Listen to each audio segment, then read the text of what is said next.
সুপ্রিয় শিক্ষার্থী, আসসালামু আলাইকুম। Shimul memorial north south school and college কর্তৃক আয়োজিত অনলাইন ক্লাসে সকল শিক্ষার্থীকে স্বাগতম। আমি আজকে নবম শ্রেণী গার্হস্থ্য বিজ্ঞান ক্লাসে নিয়ে এসেছি। দেখো, আজকে আমাদের যে অধ্যায়টা হবে সেটা হচ্ছে অষ্টম অধ্যায়ে কৈশোরের মনোসামাজিক সমস্যা ও তার প্রতিকার ও প্রতিরোধ। এই অধ্যায়ে আমরা আজকে পাঠ 1 ও 2 এর উপর রিভিশন ক্লাস করব। এই অধ্যায়ের উপর আমরা আগে একটা ক্লাস করেছি, আজকে আমরা আবারও রিভিশন ক্লাস করব। তার আগে বলে নিই যে বাংলাদেশ সহ বিশ্বব্যাপী আমরা সবাই করোনা নামক মহামারী রোগে আক্রান্ত হচ্ছি। সুতরাং আমরা এই মহামারী থেকে নিজেকে সচেতন রাখার জন্য বেশি বেশি করে হাত ধুবো, পুষ্টিকর খাবার খাবো এবং বাইরে গেলে অবশ্যই মাস্ক ব্যবহার করব। উপস্থাপনায় আছি আমি আফরোজা বেগম রায়না, সহকারী শিক্ষক, গার্হস্থ্য বিজ্ঞান, Shimul memorial north south school and college. প্রথমে যে বিষয়টা থাকে যে শিক্ষণ ফল। শিক্ষণ ফলে দেখো আমরা এই পাঠের মাধ্যমে কি জানতে পারবো সেটা তুলে ধরা হয়েছে। প্রথমে আছে যে কৈশোরের মনোসামাজিক সমস্যা জানতে পারবে, কিশোর অপরাধ বা কিশোর অপরাধ কি বা এর সংজ্ঞা কি সম্বন্ধে ধারণা পাবে, কিশোর অপরাধ প্রতিরোধে কিছু করণীয় বিষয় সম্বন্ধে জানতে পারবে, কিশোর অপরাধ করার পরে যে প্রতিকার ও প্রতিরোধের উপায় রয়েছে সেটা আজকে আমরা জানতে পারবো। চলে আসি আলোচ্য বিষয়ে। আলোচ্য বিষয় বরাবরের মতো আজকেও আমরা আশা করি সবাই সকলে খাতায় তুলে নিব।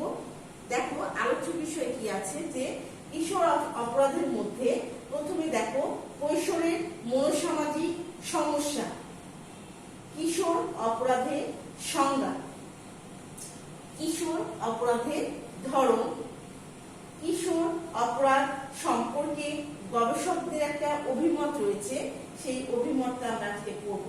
কিশোর অপরাধ সম্পর্কে গবেষণার ফলাফল, কিশোর অপরাধের প্রতিকার ও প্রতিরোধ, কিশোর অপরাধের কিছু লক্ষণীয় বিষয়। এই ছিল আজকে আমাদের আলোচ্য বিষয়, যেটা সম্বন্ধে আমরা বিস্তারিত আলোচনায় যাব। এবার দেখো যে কৈশোরকালীন মনোসামাজিক সমস্যা, এই সমস্যাটা কেমন হতে পারে বা কি ধরনের আমি এখানে স্লাইডের মাধ্যমে তুলে ধরেছি। দেখো কি বলেছে যে বেশিরভাগ কিশোর কিশোরীরা বড় ধরনের সমস্যা ছাড়াই বয়ঃসন্ধিক্ষণ বয়স পার করে দেয়। আমরা বেশিরভাগ বয়ঃসন্ধিক্ষণ কি করি যে বড় ধরনের কোনো সমস্যা ছাড়াই এটা পার করি। কিন্তু কেউ কেউ আছে যারা সাংঘাতিকভাবে তাদের জীবনকে ক্ষতিগ্রস্ত করে, নানা ক্ষতিগ্রস্ত করে না, বরং তাদের জীবনের বরং সমস্যা তাদের পরিবারের সদস্য, তারা জীবনকে ক্ষতিগ্রস্ত করে না, কিন্তু তাদের সমস্যা হয়ে দাঁড়ায় যে পরিবারের সদস্য, প্রতিবেশী, সহপাঠী সবার জন্য কি এটা সমস্যার কারণ হয়ে দাঁড়ায়। এগুলো পরোক্ষভাবে সমাজের সবাইকে প্রভাবিত করে। এই সমস্যাগুলোই হচ্ছে মনোসামাজিক সমস্যা। তাহলে আমরা কি বুঝতে পারলাম যে সমস্যা নিজে নিজে হয় না, সমস্যাকে সৃষ্টি করা হয়। এবার দেখো যে কিশোর অপরাধের সংজ্ঞা। কিশোর অপরাধ কাকে বলে? কৈশোরকালে কোনো ছেলে বা মেয়ে আইন বিরোধী কাজে লিপ্ত হলে তাদেরকে কিশোর অপরাধী বলা হয়। আমরা আরেকবার পড়ে নিই। দেখো কৈশোরকালে কি বলছে, কোনো ছেলে বা মেয়ে আইন বিরোধী কাজে লিপ্ত হলে আমরা তাদেরকে কি বলছি? কিশোর অপরাধী বলে গণ্য করছি বা কিশোর অপরাধী বলা হয়। এবার দেখো যে মানব জীবনের একটি গুরুত্বপূর্ণ পর্যায় হলো কৈশোরকাল। আমরা সকলেই জানি যে এই কৈশোরকাল হচ্ছে মানব জীবনের একটা গুরুত্বপূর্ণ অধ্যায়। এই সময়ে শারীরিক ও মানসিক পরিবর্তন কি হয়? খুব দ্রুত হতে থাকে। কৈশোরের একটি ছেলে বা মেয়েকে এই পরিবর্তনের সাথে খাপ খাওয়াতে হয়। আমরা এই বয়সটাকে কি করি? সকলে নিজেকে পরিবেশের সাথে নিজেকে খাপ খাওয়ানোর চেষ্টা করি। কৈশোরকাল প্রাপ্তবয়সে যাওয়ার সময়কাল। আমরা ছোট থেকে বড় হই এবং বড় থেকে যে কৈশোরকালে একটা পর্যায় রয়েছে, সেই পর্যায়ে কি বলছে? যাওয়ার একটা সময়কাল হচ্ছে কৈশোরকাল।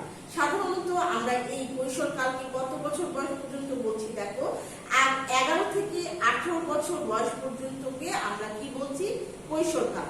বাংলাদেশ শিশু আইন কি বলছে দেখো, 2013 অনুসারে কিশোর অপরাধীদের ক্ষেত্রে 18 বছর বয়সের মধ্যে কেউ সমাজ বিরোধী কাজ করলে তাকে সংশোধনের জন্য আমরা কি করি, বিশেষ বিচারের কাছে হাজির হতে হয়। তাহলে আমাদের যে আইনটা পাস করা হচ্ছে 2013 সালে, সেই আইন 18 বছরের মধ্যে কোনো ছেলে বা মেয়ে যদি আইন বিরোধী অপরাধী হয়ে থাকে তাহলে তাদেরকে আমরা কি করি, বিশেষ বিচারের জন্য আদালতে হাজির করা হয়।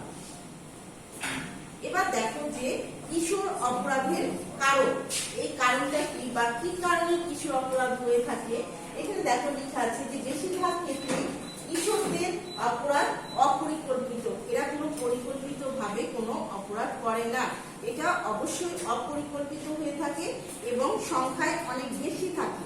এটা দলবদ্ধ হয়ে একটা অপরাধে তারা লিপ্ত হয়। কিশোর অপরাধের যে ধরনগুলো আমাদের দেশে বেশি দেখা যায় সেটা কি হয়ে থাকে দেখো, যে স্কুল পলায়ন। এই বয়সের ছেলেমেয়েরা কি করে, স্কুল পলায়ন করে, মেয়েদের প্রতি অশুভ আচরণ করে তারা, যারা নিজের আচরণটাকে মেয়েদের প্রতি একটা খারাপ দৃষ্টি দেখে, চুরি করে, ছিনতাই, খুন, ডাকাতি,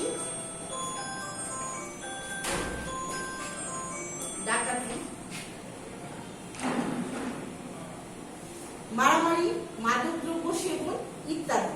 তাহলে আমরা কি জানতে পারলাম যে আমাদের মেয়েদের যেটা হয়ে থাকে বা ছেলেদের ক্ষেত্রে যেটা হয়ে থাকে, স্কুল পলায়ন, মেয়েদের প্রতি অশুভ আচরণ, চুরি, ছিনতাই, খুন, ডাকাতি, মারামারি, মাদকদ্রব্য সেবন ইত্যাদি হচ্ছে কিশোর অপরাধের অন্তর্ভুক্ত।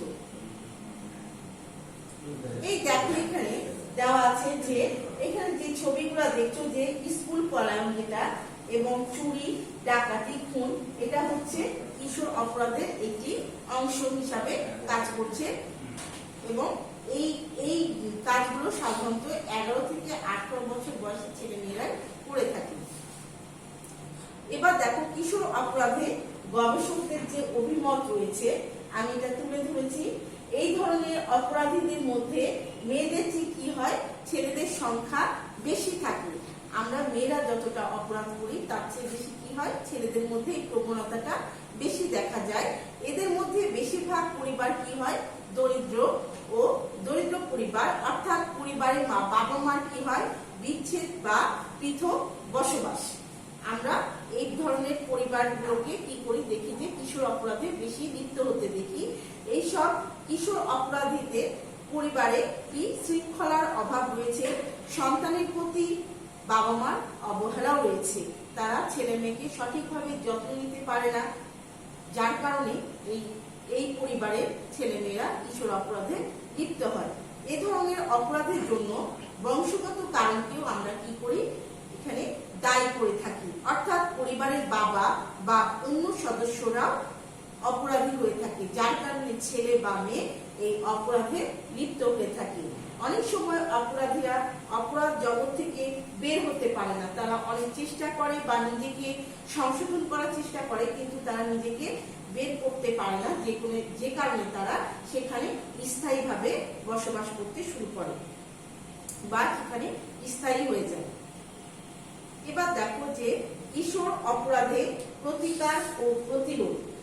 আমাদের দেশে কিশোর অপরাধ প্রতিকারে অপরাধী কিশোর কিশোরীদের জন্য সংশোধনী প্রতিষ্ঠান রয়েছে। আমরা সকলেই জানি যে কিশোর অপরাধের আমাদের একটা কি রয়েছে, সংশোধনী প্রতিষ্ঠান রয়েছে। এইসব প্রতিষ্ঠানে অপরাধের মাত্রা অনুযায়ী বয়স সীমা নির্ধারণ করা হয়। এখানে বিভিন্ন বয়সের ছেলে মেয়েরা থাকে এবং এই বয়স সীমা নির্ধারণের উপর নির্ভর করে আমরা কি করি, এই সংশোধনী প্রতিষ্ঠানটা গড়ে তোলা হয়েছে। সংশোধনী প্রতিষ্ঠানে সাধারণত কি বলছে দেখো, শিক্ষার পাশাপাশি বিভিন্ন বৃত্তিমূলক প্রশিক্ষণের ব্যবস্থা থাকে। এই কিশোর অপরাধ বা কিশোর কিশোরীদের ছেলে মেয়েদের অপরাধের কারণে এদেরকে কি হয়, বৃত্তিমূলক আমরা একটা প্রশিক্ষণ দিয়ে থাকি। যেমন কি বলছে, সেলাইয়ের কাজ, কাঠের ইত্যাদি এই কাজগুলো তাদেরকে শেখানো হয় এই সংশোধনী প্রতিষ্ঠানে অবস্থাকালীন তাদের নিয়ম মেনে চলতে হয়। তারা যদি প্রতিষ্ঠানে থাকে তাদেরকে অবশ্যই সেই প্রতিষ্ঠানের নিয়ম অবশ্যই মেনে চলতে হবে। প্রতিষ্ঠানের তত্ত্বাবধায়ক অপরাধী ছেলে মেয়েদের কি করে, পর্যবেক্ষণ করে। তিনি তাদেরকে পর্যবেক্ষণ করার চেষ্টা করে, তাদেরকে মূল্যায়ন করেন যে তারা কতটা অগ্রগতি করছে বা অবনতি করছে সেটা তিনি মূল্যায়ন করেন এবং প্রতিষ্ঠান থেকে তাদেরকে ছুটি দেওয়ারও ব্যবস্থা করেন, যে তারা ছুটি দেওয়ার যে ব্যবস্থাটা তিনি সেটা করে থাকেন। এবার দেখো সেলাইয়ের কাজ, আমরা যেটা বলছি যে কিশোর অপরাধের যে সংশোধনী যে কাজগুলো শেখানো হয় সেটা আমি যেটা স্লাইডের মাধ্যমে ছবি দিয়েছি, যে সেলাইয়ের কাজ, কাঠের কাজ এবং অটোমোবাইলের কাজ, এগুলো তারা বিভিন্ন হাতের কাজ এই সংশোধনী প্রতিষ্ঠানে শিখে থাকে। এবার দেখো যে কিশোর অপরাধ প্রতিরোধে করণীয় বিষয়। আমরা এই অপরাধে লিপ্ত হলে, ছেলেমেয়েরা যদি লিপ্ত হয়, তাহলে আমরা এই করণীয় বিষয় হিসাবে কোন বিষয়গুলো তুলে ধরতে পারি। এখানে দেওয়া হয়েছে যে প্রতিটি পরিবারের সন্তানের সাথে বাবা মার বন্ধন দৃঢ় করতে হবে। আমরা চেষ্টা করব যে সন্তানের সাথে বাবা মার সুসম্পর্ক গড়ে তোলা, যেন সেই ছেলে বা মেয়ে কোনো অপরাধে লিপ্ত না হয়। পরিবারের ভাঙন রোধ করতে হবে। আমরা অবশ্যই চেষ্টা করব বাবা মার বিচ্ছেদ রোধ করতে, যেন এই ছেলে মেয়েদের মধ্যে এই প্রবণতাটা সৃষ্টি না হয় এবং তারা নিজেকে সংশোধন করার চেষ্টা করে। সন্তান প্রতিপালন বিষয়ে প্রশিক্ষণের ব্যবস্থা করতে হবে। আমরা অবশ্যই চেষ্টা করব যে সন্তান প্রতিপালন বা একটি সন্তানকে সুষ্ঠুভাবে প্রতিপালন করার জন্য প্রশিক্ষণের ব্যবস্থা করা। পারিবারিক প্রত্যেক সদস্যদের মধ্যে পারস্পরিক সুসম্পর্ক গড়ে তুলতে হবে। আমাদের পরিবারে ছোট বড়, বয়স্ক, বয়োবৃদ্ধ বিভিন্ন ধরনের মানুষ থাকে। তো আমরা চেষ্টা করব যে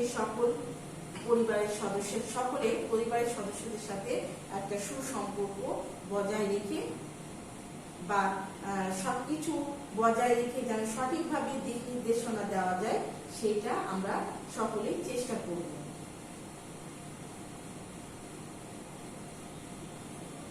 এবার দেখো তোমাদের মূল্যায়ন পর্বে কি বলছে, যে তোমাদেরকে 4টা কোশ্চেন দেওয়া হয়েছে। এখানে কি বলছে দেখো, যে শিশুর, সকলে আমরা মূল্যায়নের প্রশ্নগুলো খাতায় তুলে নিব। প্রথমে 1 নম্বরে আছে যে শিশুর প্রথম খাবার কি। তাহলে শিশুর প্রথম খাবার আমরা জানি মায়ের বুকে দুধ। 2 নম্বর বলছে যে প্রতিরোধ ব্যবস্থা কি। দেখো, কোনো সমস্যায় যেন সৃষ্টি না হয় তার যে ব্যবস্থা গ্রহণ করা হয় তাকে আমরা কি বলি, প্রতিরোধ ব্যবস্থা। কোনো সমস্যার সৃষ্টি হওয়ার আগে আমরা যে প্রতিরোধ ব্যবস্থা নিয়ে থাকি সেটাকেই প্রতিরোধ ব্যবস্থা বলছে। কোন সময়ে অপরাধের মাত্রা বেশি থাকে। আমরা অবশ্যই জানি যে কিশোর বয়সে অপরাধের মাত্রা বেশি থাকে। মানসিক চাপ কয় ধরনের, আমরা সকলেই পড়ে এসেছি পূর্ববর্তী ক্লাসে যে মানসিক চাপ 2 ধরনের। এটা হচ্ছে ইতিবাচক মানসিক চাপ এবং নেতিবাচক মানসিক চাপ। এই ছিল তোমাদের আজকে মূল্যায়ন পর্ব।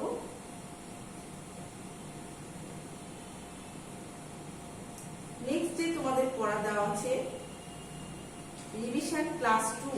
এই অধ্যায়ের উপর তোমাদের পার্ট 3 এবং 4 এর উপর এই রিভিশন ক্লাস, যে 2 নম্বর ক্লাসটা, সেটা তোমাদের নেওয়া হবে। আমরা সকলে তার আগ পর্যন্ত বাসায় বেশি বেশি চর্চা করব।